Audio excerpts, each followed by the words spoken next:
everybody, it's Jim. How you doing? It's what day is it? It's Monday, and we are here back with the Reactors. The Reactors Assemble. We have Dr. Doug in the bottom corner. Greetings. My name is Doug, and I am a YouTuber. He is Doug. He is a YouTuber. Up in the top left-hand corner, we have Dean Wolf, the Prog Dog. Hey, Prog Dog here in Vancouver, West Coast, Canada. Oh. And down below in the bottom left-hand corner is Nick&Lex from, where are you? Colorado? Colorado, yeah. Denver. So we're back. It's been 3 months. It's been a while. We've had issues with trying to sort of catch the get the the time zones to sort of line up. But it's 4 o'clock in the afternoon where I am, but it's all time for the morning where you are. Doug, you're 11 o'clock, is that right? 11 a.m. Yep. Dean, 8 a.m.? 8 a.m. 8 a.m. Oh, and 9 a.m. for us. Yes. Yeah. It says YouTubers don't get up early in the morning and get to work. Exactly. Yeah, supposedly, right? No, I do. I have to go and do this. No, we've been up since 5:30. Yes. Wow. Yeah. Take this seriously. What, YouTubing or just sort of taking the dog for a walk? Well, both. That and so managing jobs, also like have a part-time job in the morning. I work like a couple hours and then I'm back, and then I work a couple hours in the evening. So yeah, that's why I'm now have so much free time during the day. So hopefully that helps us in the future. Good. What's been going on in everyone's world? So 3 months. I just thought about what happened to me. So I had my 5-year anniversary in March. Oh, nice! Congratulations! Yeah, unbelievable. We've been doing this for 5 years now, And you're still alive. still here. Still enjoying. Yeah. Still enjoying. Yes. That's the main thing, actually. That's the best part. That's the most important thing. Yeah, it's such good fun. I really love it. And there are times, obviously, so I don't know if I could do anything today. But and then you actually don't do anything today. It doesn't matter. It's not the end of the world. But you get like 2 or 3 days. Yeah, I really miss it. I'm going to do something else. And what else? I suppose quite a few new bands. I'll tell you what. Have you done this one yet? Oof. Not completely. Not yet. completely, but it's That good. was such a great record. That I just got this one in the mail. oh, Nice. 50th anniversary of Signals. Yeah. Right. One of my patrons sent this 40th anniversary that's now available, this picture disc. That And is I haven't amazing. listened to it yet. It just came last week. So amazing. excited about that. That's very. Are you still doing Great your, album. your record player, Doug? I'm enjoying it, sitting right here. Cool. Yep. Yeah. Great stuff. We need to buy one, right? We need to get a like better a one. real one. Yeah. It was Ours really is- funny. I don't know if you saw this news feature that 50% of records that are bought are by people who don't have a record player. Seriously? That's crazy. That's I mean, that's in a lot of the British press in the last couple of weeks, and it's talking specifically about America as an American consumers. That's like buying a coffee maker and not making coffee. I know. What? I think it's a lot of people are buying it who are the mega fans of a band and just want to be completionists about it. They'll buy everything. Yeah. Man alive, why would you buy a record and not play it? And that's what it's there for. It's cheap wall decoration. It is. Yeah. I mean, look at this room. It's less expensive than a framed print. Oh yeah. Yeah. I suppose. But most of these records that we have were used and reopened, and we got them for like 50 cents. Yeah, in some Seattle, of them, right? like in We bought them 2011, 10 years ago. Most 50 of them. cents, $1, like the ELP one, the Kansas one too. And now it's like those albums are up there again, now they're not 50 cents or $1, but yeah, we've also been lucky. I think I read that one of the recent years, in the last 2 or 3 years, was the first time in like 20 or 25 years that more vinyl was sold than CDs around the world. I could see that. That is now, isn't it? I think that's in the last few months that's been announced as a thing. Yeah. And tapes as well. Cassettes are starting to creep up. Cassettes. Yeah, I like Wow. cassettes. I do too. I love them. Show them the cassette that we got. No. This the Linda Ronstadt. Get a Linda Ronstadt cassette. Isn't that crazy? I think I've got a copy of Def Leppard Hysteria somewhere if I can find a tape player. One of these guys. Woo-hoo! Yeah. The original medium to listen to music, right? But no, not the original. Well, yeah. I mean, you know. we're not going to go back to Wax Cylinder, I don't think. But Yeah. Dean, do you have a preference to what you listen to? Did you say Dean? I didn't catch that. Yeah, yes, Dean, sorry. do you have a preference? I do half and half CD and LPs, I would say. Okay. Sometimes CD is better because the quality, for example, if I want to listen to something that's really long and the quality is going to be really pristine. Whereas some albums, I don't care if there's popping and a little bit of crackling and stuff. Somehow that sort of seems appropriate with some albums. So yeah, half and half. Yes. I agree with that. I had a conversation in the comments of one of my videos, and I think I wrote a blog post about it as well, about why I enjoy vinyl. It's the same way as I like reading an old book that someone's read before. It's like got dog-eared and maybe sort of notes in the corners of the pages. The record tells a story in its own right as a physical thing. So as well as delivering the music that you're hearing, it's also telling a story of a life that it's had before it came to you. And I think that's sort of a really good thing. So if it does pop and it crackles and it bits and jumps and stuff, it's kind of like, where's that been? Whose room's that been in? How many people have been listening to that? Who put down a, John Anderson. I've got this one, and it's remarkable. I mean, it's got pages in the whole story. Yeah. And this is John Anderson's Elias of Sun. Elias. Yep. And that's a great one. Just breathtaking, isn't it? Yes. That is amazing. How great the album art. Yeah. We got that one sent to us we twice, have the right? CD. Yes, the I CD. think one we gave away. Beautiful. Yeah. Oh, I love that Haken record behind you. That's a great one. This Affinity. Oh my god. And then Marillion. Yeah. Yeah, I've got the Marillion back there too. I tell you, I think I've got my 2 Haken albums out this week because I'm going to see Haken live in New York. Oh, nice! On Thursday. And I think I'm going to get to say hi to the guys, and I'm going to get these signed. Do it, man. Even if I have to do the signing. Yeah. Well, we're gonna see them on the 31st. Yes. Yeah. Rock and roll. Yeah, and I'm seeing them in June because they're playing at Download, which is a big festival. It's a metal festival in the UK I go to, and they're playing there, so it'll be really, really good. I've seen them before. They are excellent band. Excellent. I saw them open for Symphony X last year when they were here touring, and it was really great. Yeah, loving it. Yeah. We're all Haken fans. Yeah. I've been a Symphony X fan since like 2005. Yeah. Amazing band. Oh yeah. Mountain. Love it. That's brilliant. I love it. Vision. Oh wow. Yes. Wow. And then this one. Now we're just look at that. Aquarius. I don't have Aquarius. I don't have Aquarius, but I've got the Mountain as well. Yeah. So those 3 records, they're early. It's not that they did one before that, I think, which is like a demo-y type one. But those are the first 3 proper albums on Inside Out.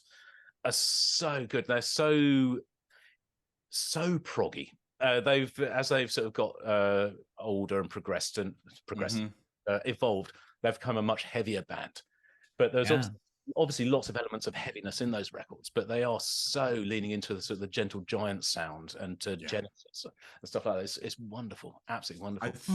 I think I got a chance to chat. I had a conversation, an interview with Rich Henshaw, and who is in Haken, and I think that was after we last chatted. And we were talking about his love of Gentle Giant and his dad sharing that music with him when he was a kid. And it just, especially some of his songwriting influences, it's really evident, I think, to see in their music. Affinity so far is my favorite of their albums. Really? Yeah. Affinity. In fact, I'm going to release on the day that on Thursday when I go to see them, I'm going to release a reaction to 1985, which is off of that album. But my favorite song from that album is the last one, Bound by Gravity. It's absolutely just mesmerizing, especially on the vinyl. Mm-hmm. It's awesome. I really love that one. Yeah. Did you talk to Erich Henschel as well?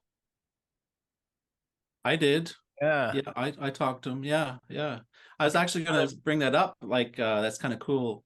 Some of us are doing interviews. Has everyone tried to do interviews? I've done a few. In fact, again with Haken. So I spoke to Ray, the drummer, about a year and a half ago. And I've spoken to one or two other people. But it's a lovely thing to be able to do, to start to sort of introduce that into the channel, to sort of bring some variation into what we do. And actually, one thing I might try and suggest we do in the future, if we're able to keep this little series going, so maybe we bring a guest in here and have a panel of 4 of us talking to that one person. Yes. That would be fun. Yeah, that would be cool. Yeah. There's some people that we want to interview, but we haven't had the time. Like Chad Weckerman. Yes. And who else? Annie Haslam from Renaissance. Oh, wow. Yeah. Who else? The guy. Great. There's this guy. Yeah, like she's so supportive as well of like reaction channels. Yeah, she loves it. Yeah. Have you talked to her, Doug? Yeah, I mainly listened. She is an unbelievable storyteller, and she's just a joy to chat with, and she has stories upon stories. She told me a story. I think I talked to her. It was around. There you go. It was around. I think October or November of 2021, and she told me a story, and I think I was going to be listening to some music from their live recording at Carnegie Hall. Okay, I did that back in the day, and she was telling a story about that concert, or the concert run that they were doing at Carnegie Hall, and how she had to do a quick change just off stage. And I've had the pleasure and the ability to perform a few times at Carnegie Hall in the past, and it's a small stage. It's a big room, but the stage is relatively small for that size of a room. It's like a recital hall stage, and the backstage is even tinier. So it's just, so they set up this little booth for Annie to go into and change. And she says what they didn't do was put a roof on it, so all the lighting guys were getting a show. And here's Annie Haslam talking this, and I'm like, I just couldn't believe it, and all I had to say was, shame on the guys, and she started laughing, and yeah, I still remember that. She's a great conversation. She seems wonderful. I love like following her on Facebook and everything. She'll comment here and there, and she just seems like such a great, pure soul, you know. And another one that we wanted to talk to, because he watched our videos and he liked it, is Jean-Luc Ponty. Yes. And there's a connection we know, and then Romero knows him, and he knows a lot of guys like Aldi Meola. So yeah, it's a possibility in the future to have more people. Yeah, interviews would be a fun. Yeah, the guy from Elf who used to be who is the cousin of Dio. Oh. Is it Dio or Dio? I always get that wrong. It's Dio. Ronnie James Dio, right? Yeah. Ronnie James I don't know why I want to say Dio. It's like, but it's Dio, yeah. Jim, I saw your video on copyright, and I thought it was very well done. You managed to stay in the Zen mode. I try to be very sort of I understand why it is a thing and why it is so important for the artist, but also I believe that what we are so if you think about a record is released and it's going to get its traction really in the first 6 months, a year, maybe 2 years, it's going to do most of its business, and after that it's sort of residual, it's ticking over. So anything that is done to promote that, to raise awareness of a record, surely has got to be driving sales for that thing. And I kind of feel that as a reaction community, the amount of stuff that we do, which is driving people to buying records, is probably more than it's free advertising.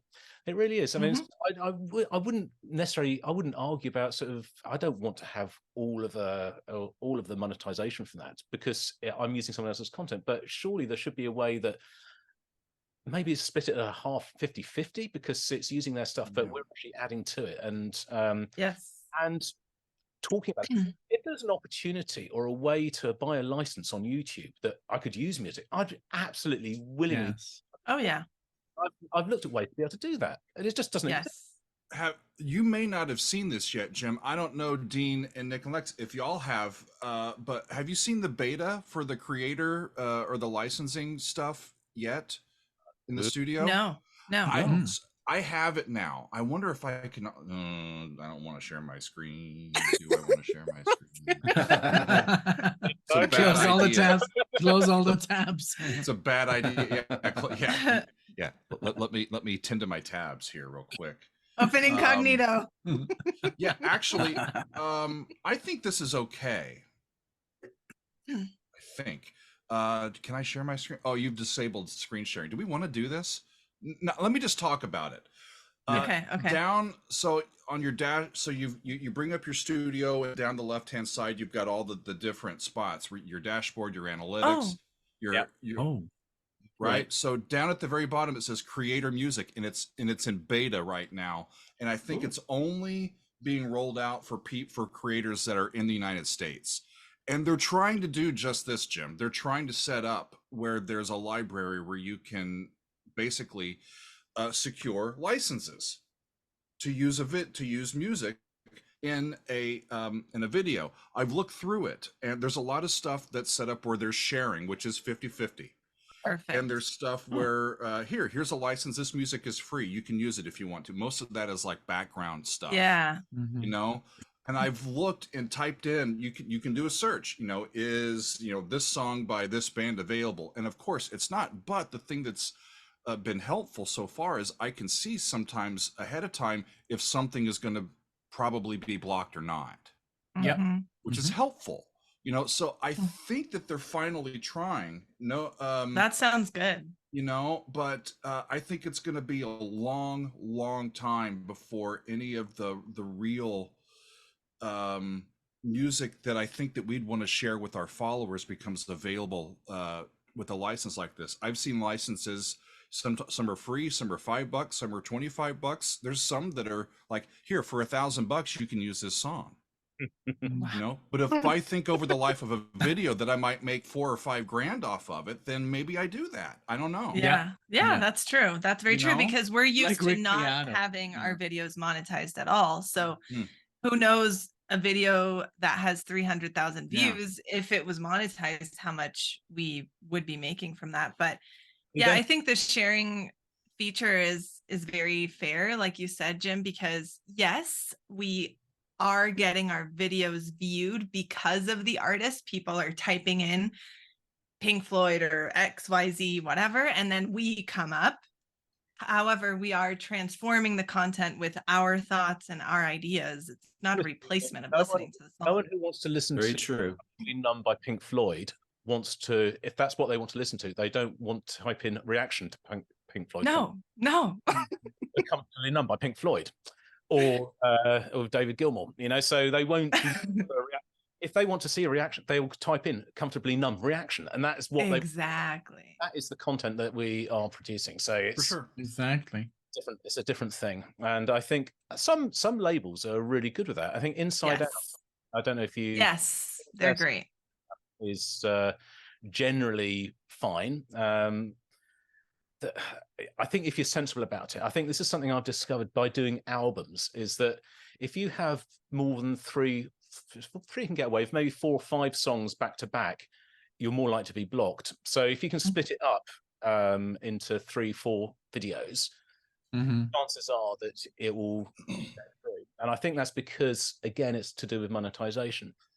the monetization opportunity from 4 songs is better than the monetization from 5 or 6. So if they can split it several videos, they're going to generate more money, obviously, for the artist.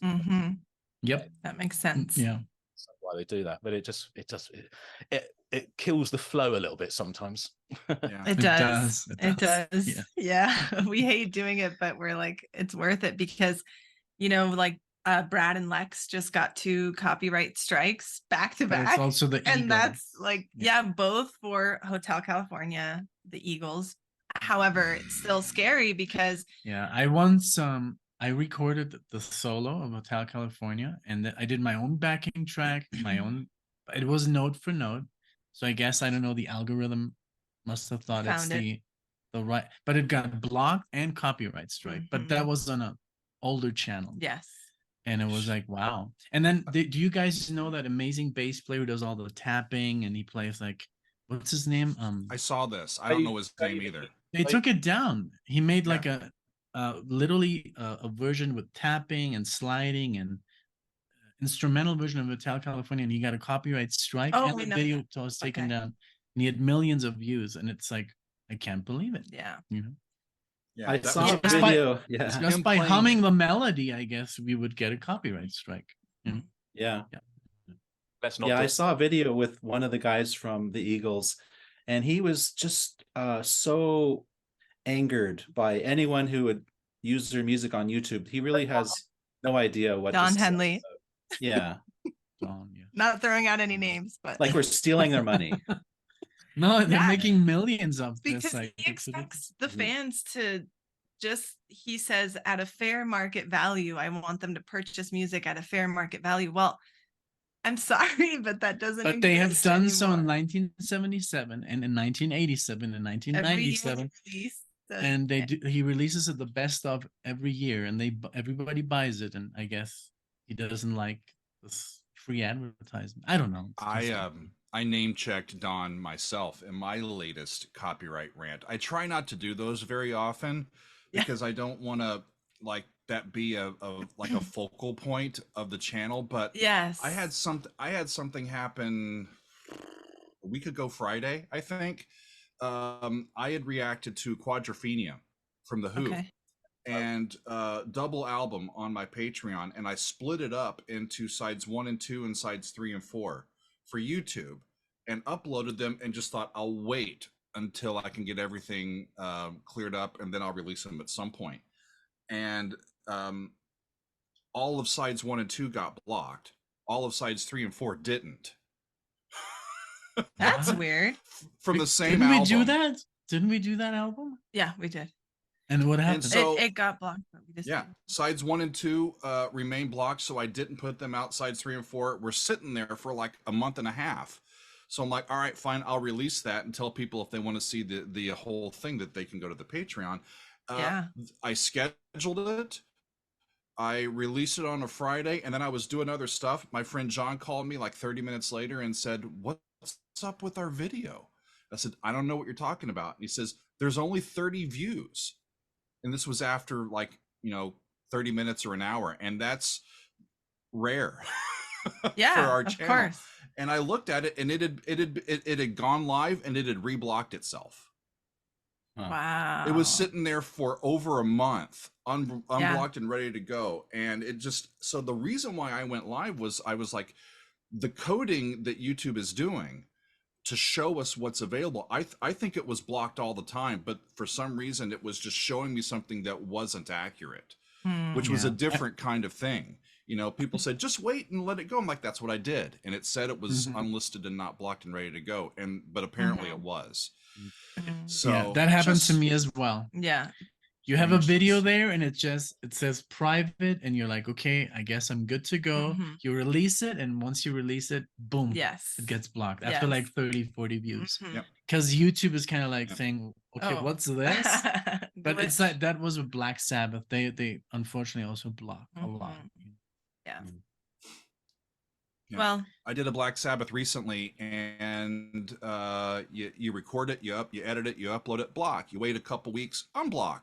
I know. magically. And then monetization on. It's like so weird, right? Sometimes it will, which is strange, but it's I have hope for the licensing stuff, because it makes, if for those of us that are doing this to support like a career, like the Patreon is where I make the bulk of my income. Of course. And the YouTube is a way for me to market what I do to a broader audience, right? Yeah. And if it becomes just untenable to do that, then it becomes just more and more difficult to do this for an actual job, so it's tricky.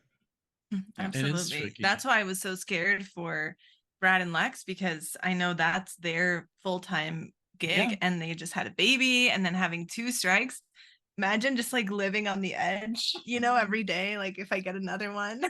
We had 2 strikes as well, because we did Soft Machine. Oh yeah. And then we wrote to the record guy who owns Soft Machine, like the music, and he's like, don't upload my stuff. And we had like 100 subscribers at the time. Back in the day. And then we did a Frank Gambale reaction, and he was super cool. He was like, oh, I'm so sorry, it was like just automatically. Yes. And he took down the strike, but so we just had to wait a month or 2 for the strike to disappear. And then we did we started to do the reaction. Yeah, but that's a good point, because a lot of times it's not the artists themselves, it's obviously the label, and they have no idea that this is happening. The Like label, it's a Frank public, was very nice. it's a different Yeah. thing. Yeah. Yep. Exactly. So yeah. Well, UMG has been pretty brutal, right? UMG. So is Sony. Yeah, Sony. Emmy? Is it Emmy? Sony EMI. Well, EMI. enough about copyright. That's bringing me down on a Monday. I know. What's been some of y'all's favorite stuff recently that you've listened to? Okay, shall I go first on this one?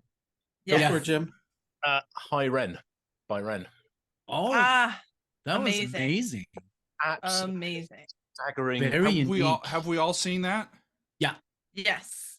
Well, Dean hasn't. Dean hasn't. Okay. Yet. Okay. Ooh, it's good. You need to do that. You do. It's. I don't know how to talk about it without spoiling it. So perhaps I won't. No, Dean, you have to watch it. Yeah, well, I'll just say thanks to you, Jim, we got around to watching it, because we had been a couple people saying it in the comments, and we're like, oh, they've been talking about something. What was it? Then we looked up High Ren, and your reaction came up, and we saw like your little thumbnail tagline, sold it for us. Your thumbnail and your tagline that said, I wasn't sure what to expect, but it definitely wasn't this or something. We were like, click, okay. Click. Yeah. So yeah. It's great. A profound piece of art. Oh yes. Really is. Oh yes. I think he very authentic artist as well. I've listened to sort of a few of his things now, and he's a very sort of grassroots level, and he's doing it independently. And actually, he is the complete contrast from some of these labels and publishers. Sure. He's actually all for reaction channels and for people to sort of talk about and listen to his music. And his great quote he came out with, I think last week, is a rising tide lifts all boats. So everybody's there together. Everyone's benefiting. And I thought, what a beautiful thing that is, Oh, yeah. I know. Yeah. It's a 21st century artist versus a 20th century artist, Yes. They're operating in a completely different paradigm. Totally. And he seems to understand the synergy of the online community and the power of word of mouth. Yes. For 20th century artists. It was I did my reaction to High Ren. It's been a little over a month ago, and it's been, I think, my highest viewed video in that amount of time. Just people, I think, really gravitate towards something that's that raw and that vulnerable from a human perspective, and just to see how it affects our emotions and our outlook on the world. It's really, really powerful. I want to do some more from him. Yeah. Yes.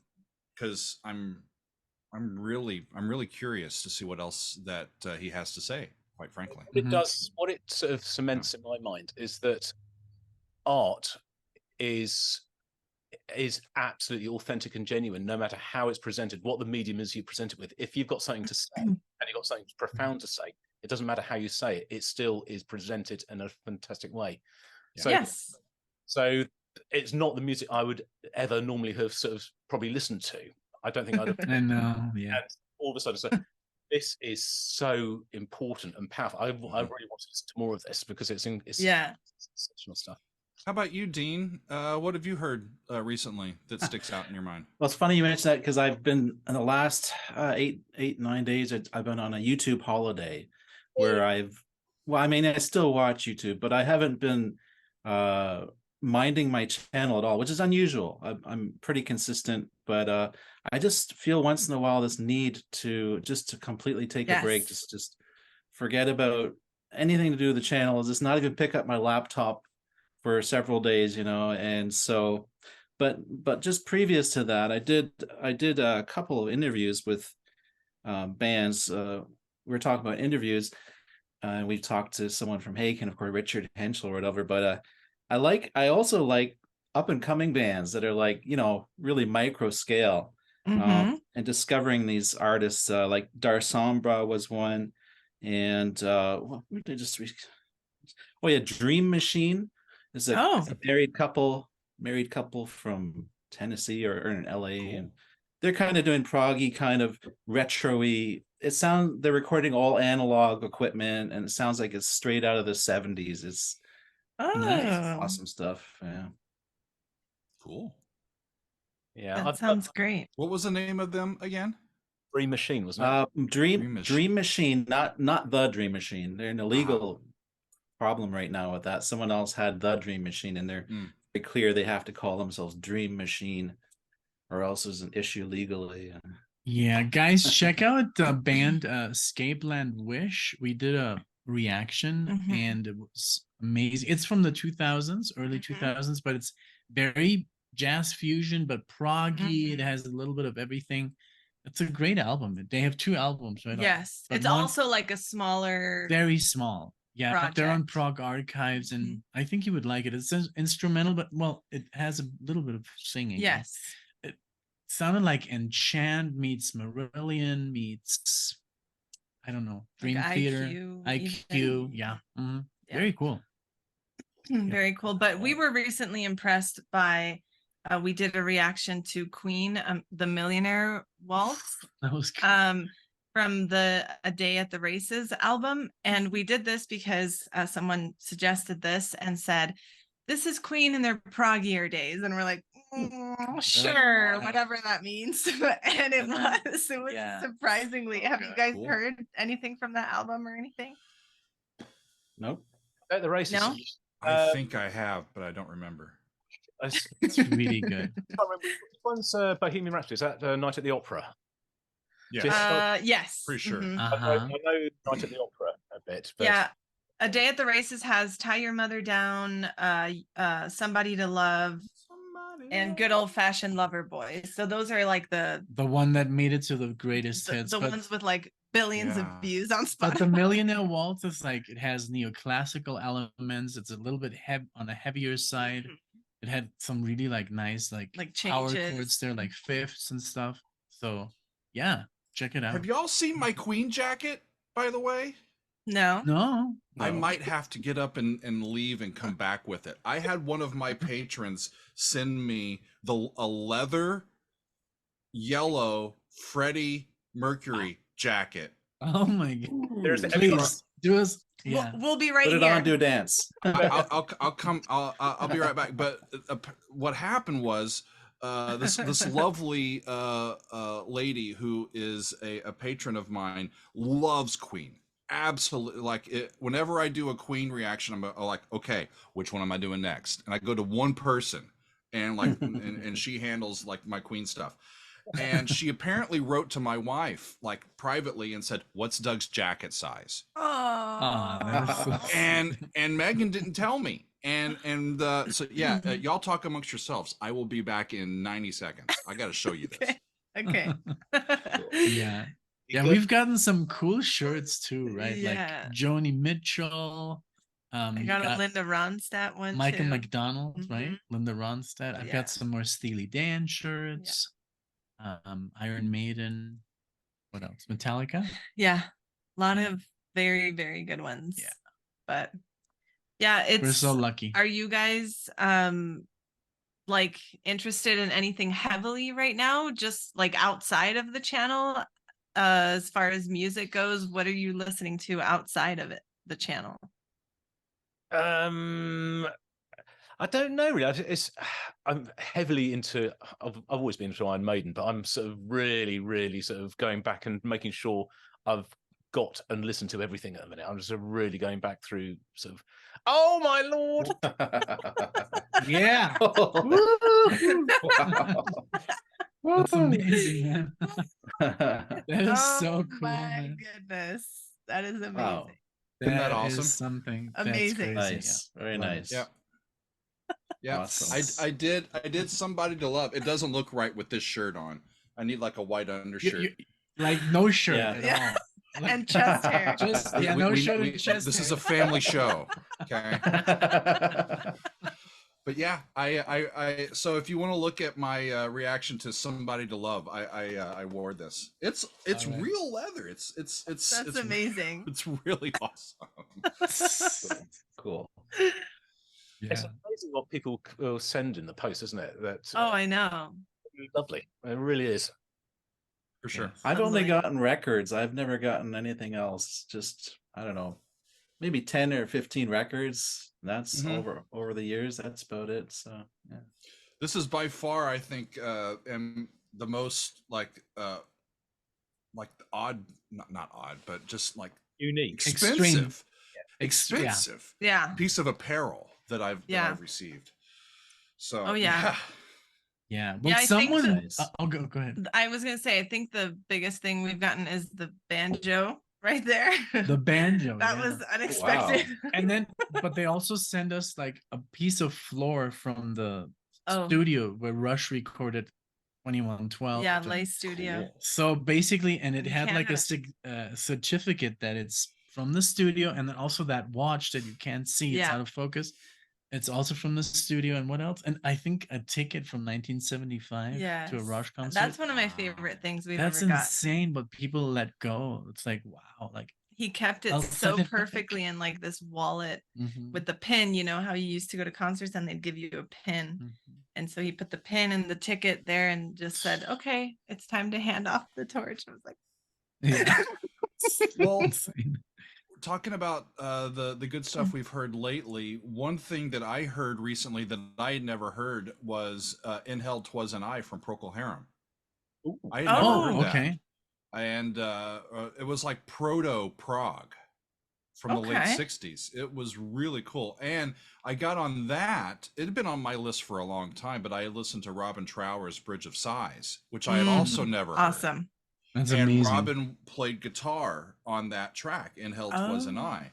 And I'm like, yeah, I gotta hear him playing guitar on that. So that was two of the more recent ones that I heard that just really floored me. I recently heard the studio version of Echoes by Pink Floyd for the first time. I had heard live versions of it, but I hadn't ever heard the studio recording of it, and it was life-changing. It's a really fantastic track. It is. Yes. It's amazing. It's like the bridge between early Pink Floyd and sort of mainstream rock arena Pink Floyd, you know? Exactly. And the one before Dark Side, what's the name? Obscured by Clouds? Yeah, we were gonna we did like a poll, but they decided to go with Days of Future Past. Days of Future Past by Moody Blues. So that looks like it's going to be our full album for this month. Have you heard that one so before, all the way through? Just the first side. One. Yeah. You're in for a treat. Amazing. Yeah.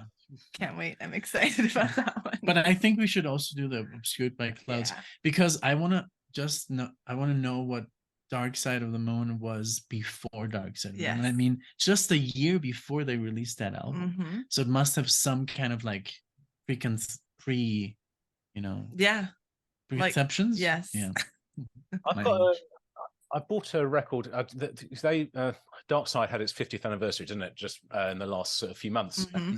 The big box set I didn't get because it was stupidly expensive, just buying everything again. But they were able to release they did a release of the Dark Side of the Moon live as a separate thing, which was I think like £20 as a vinyl. So I've got that. So it's Dark Side performed I think it's Wembley, which I'm not listening to, but I think that was recorded before they recorded the album. So it's an interesting going to be an interesting sort of way to listen to how they think it's going to be, but they haven't it's not been Alan Parsons yet, as it were. Yes. Yeah. And also that beautiful lady from Great Gig in the Sky. I mean, that was just all improv, right? Is it Claire? No, Tony. Claire Danes. Claire Torrey. Oh, Tori. Oh, yeah. Yeah. Oh my God, she's amazing. That song gives me chills still. I've listened to it maybe 300 times. Yes. Every It's time wonderful. it gets me. Have you guys heard that Roger's like redoing this whole Dark Side thing and putting his Roger spin to it? What do we think? Yeah, I've heard about that. I haven't heard it though. Why, to be honest? Because it was his album initially. So what is Sorry, I'm taking this off. It's too hot. Yeah. Well, it looks really nice. There we go. Yeah, it is I mean, he wrote it, right? Most of it, I think. And then also The Wall. I think David only wrote Young Lust and the one with the pin. Comfortably Numb, yeah. So yeah, it's also his albums like The Wall. So yeah. I mean, I get it. I haven't heard any of the new stuff or of the rewrite of Dark Side yet. I don't think. I'm curious. I think we only heard like Us and Them, right? Yeah. But it's very slow. It's very like I don't know. It's just weird because I mean it's already perfect. You know, I mean, why would you remake something that's already perfect? But I mean, I get it, you know. Like Jim says, it's already parsoned. It's already parsoned. Yes. That's true. Does Alan Parsons have anything to do with this new album? No. I don't think so. No. Yeah. It won't be the same then. Mm-hmm. No. Yeah, you're right. Parsons really added his touch to that, I think. Oh, yeah. Have you guys seen? Go ahead. Oh, I'm sorry. Yeah. Have you guys seen Alan Parsons live? No. No. Just videos. We were lucky to see him. Yeah. It was a good show. That was a good show. And he was sitting in the back, you know, like the Godfather. With a cape. With a he cape. Just needed a little cat. Yeah. But he was just basically just strumming an acoustic guitar perfectly, and then also some keyboards, and singing just in this amazing voice. Yeah. But he had there were 3 singers, and there were so many musicians on stage. It was just great. How long ago was this? This was 3 months ago. Oh, okay, recently. Yeah. Okay. Yeah. Mm-hmm. Great. It was amazing, and can't wait to. I hope they come back. I know. But you know, doing this, even with stuff that it's always revealing what you find out. A couple of weeks ago, I was doing some Black Sabbath, and I did Sabbath Bloody Sabbath, the title track from that album. And as I'm reading in, and it starts talking about stuff like Rick Wakeman being involved in that. I'm like, what is Rick Wakeman doing on a Black Sabbath album? And everyone's involved. Come to find out, to be a fly on the wall 50 years ago, and at Abbey Road, and one studio was Black Sabbath doing Sabbath Bloody Sabbath, and in the other studio is Yes doing Tales from Topographic Oceans. At the same time. Yeah. And they're like, Rick, come over here and play a little ditty, and he does. Wow. It's amazing. Yeah. That's so cool that you mentioned that, because I just got a request for Bloody Sabbath today. Bloody Sabbath. That's so awesome. Now that I know this trivia, I'm going to mention it, of course. I would have never guessed. Do you want something else that's interesting, a little bit of trivia to go with that as well? So Rick Wakeman's son is also a keyboard player. I think. Yes. And he has a band called Jazz Sabbath. and there's a parody Black Sabbath jazz band. I love it. Cool. love it.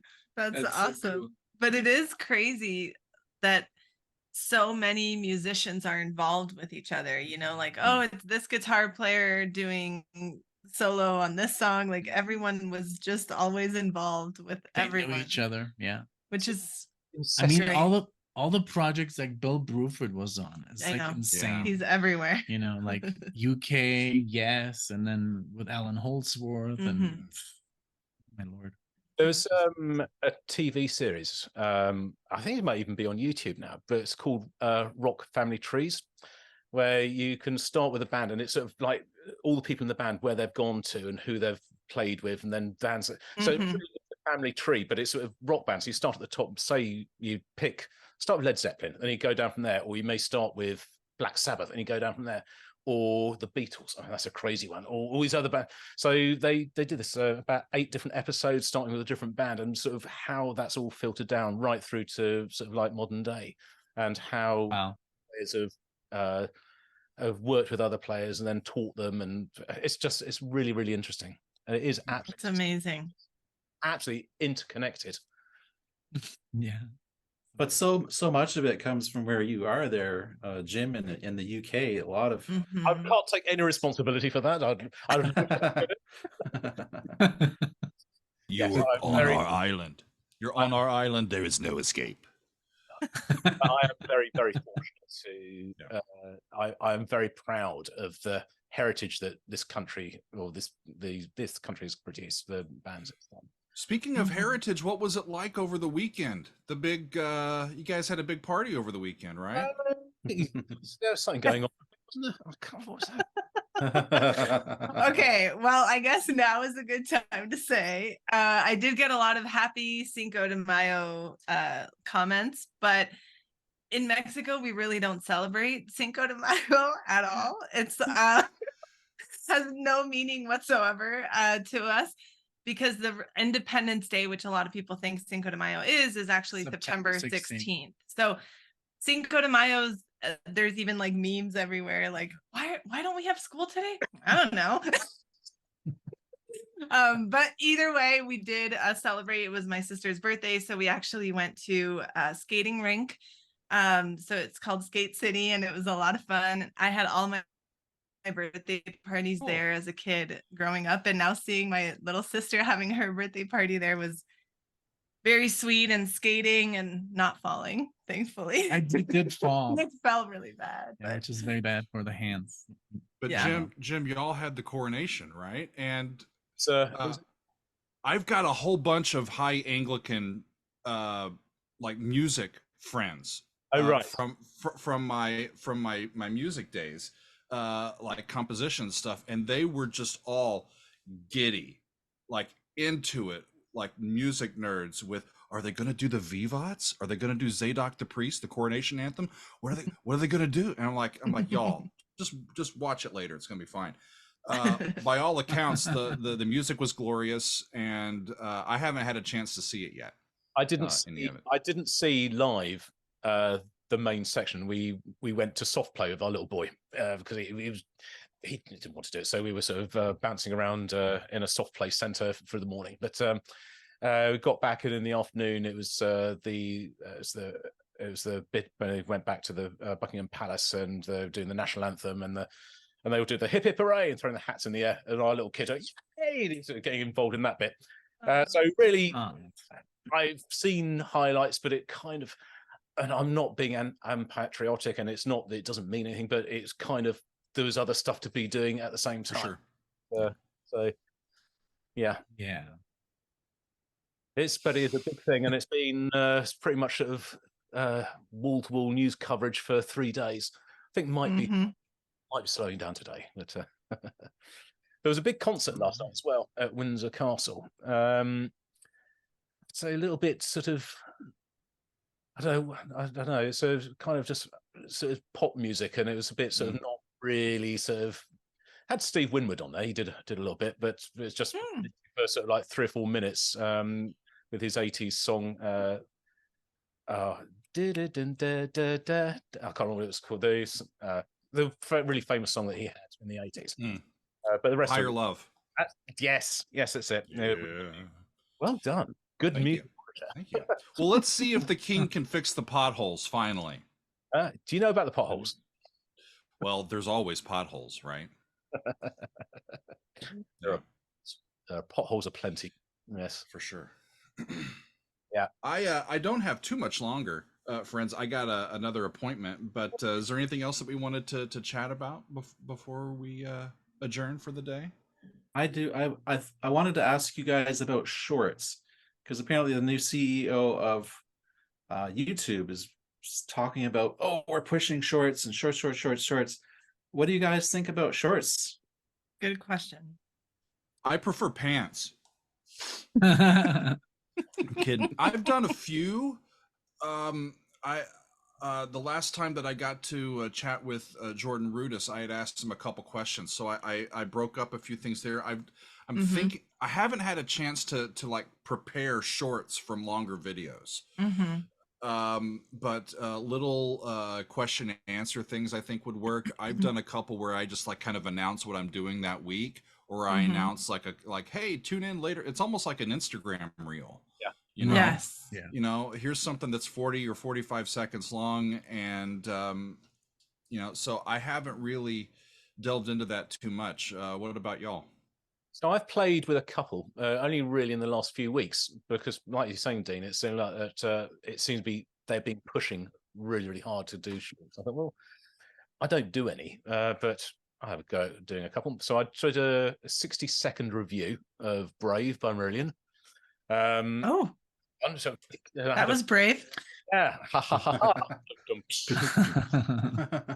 And then I did a little snippet of the first time I listened to Tool on the channel of The Grudge, and there's a bit where it sort of clicks in or ticks into Maynard doing a big scream. So I could have called it "Everybody Remembers Their First Time." And so there's a ding ding ding, and there's a what, and there's me, and that's it over. It's like 20 seconds. Yeah, I've seen some people, the reaction channels use shorts for just the biggest moment of a video. When they kind of like, you know, say, whoa, what's, you know, that. But also you can use it as a musician just to improvise, you know, like your own music for like 40 seconds and show a little bit of your playing or whatever, you know. I think that's or I mean, we wanted to get also into like movie reviews because we're movie nerds. We watch a lot of old films and maybe we could do some reviews, but in 60 seconds, it's very hard. It's a hard one. I do know, maybe a trailer. Like Nick said, and going back to you, Doug, taking the time to make a long video into a 60-second short is very time consuming. We got contacted by like a company that you pay a subscription. It used to be free, but then you pay a subscription and they do that for you. So you give them the link and then they make it into a vertical video and then take like shots of the best moments around, like, so that you can create shorts easier. Cool. But I don't know. We haven't used them at all. I mean, we so take it videos focuses on your face, and when I talk, it focuses on my face, and it like moves around. It's like when you're holding your phone. I don't know. It's nice. Yeah. But we have only used it for that, but we should use it more. Have you done any? All social media.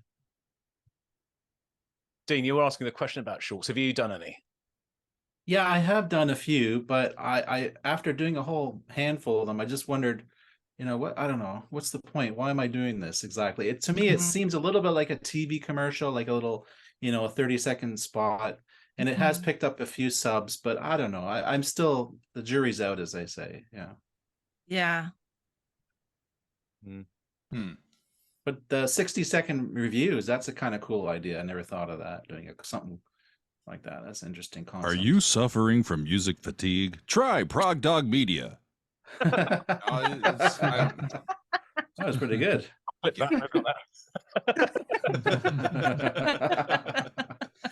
I do a few of those for over on our Discord. We have a music bot, and it's like a digital jukebox where we can listen to music together. And a couple of the guys who are good with audio asked me to do like some bumpers for them, you know. And I'm like commercial free Daily Doug Radio, you know, and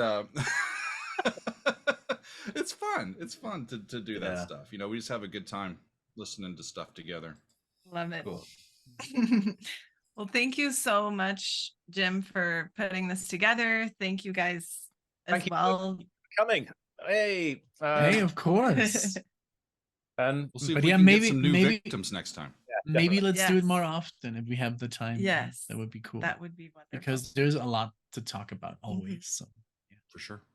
Okay, guys. Well, thanks ever so much, and we'll see you next time. That sounds great. Thanks, y'all. Thank you. Good chatting with you. Goodbye.